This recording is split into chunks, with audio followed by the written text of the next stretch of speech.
നമ്മൾ പലരും go to home എന്ന് ഉപയോഗിക്കാറുണ്ട്. ഗോ ഹോം ആണ് ശരി.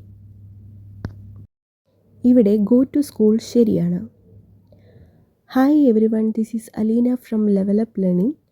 Today we are going to learn about how to use preposition to. Preposition to ഉപയോഗിക്കുന്നത് ഒരു സ്ഥലത്ത് നിന്ന് മറ്റൊരു സ്ഥലത്തേക്കുള്ള ഒരു മൂവ്മെൻറ്റിനെ കാണിക്കാനാണ്.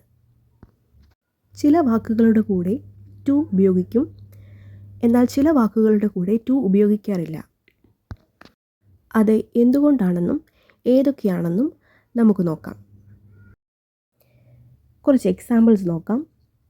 ഗോ ടു ഹോം തെറ്റാണ്. ഗോ ഹോം ശരിയാണ്. Discuss about discuss. Enter into the room enter the room. Return back to return to. Reach to there reach there. Order for food order food.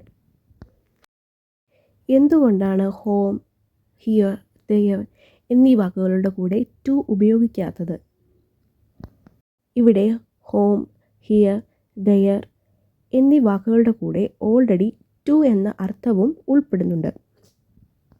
ഈ വാക്കുകളുടെ കൂടെ to എന്ന വാക്ക് add ചെയ്താൽ ഒരു double ഡയറക്ഷനാണ് സൂചിപ്പിക്കുന്നത്. എവിടെയാണ് to എന്ന പ്രിപ്പോസിഷൻ കറക്റ്റായിട്ട് യൂസ് ചെയ്യുന്നതെന്ന് എക്സാമ്പിൾസ് വഴി നമുക്ക് നോക്കാം. For example, come to me, give to her, go to school, walk to the door.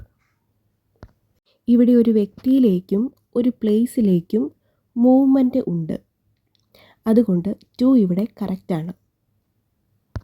ഇതുപോലെയുള്ള കോമൺ മിസ്റ്റേക്കുകൾ അവോയ്ഡ് ചെയ്യാൻ follow, like, share and subscribe.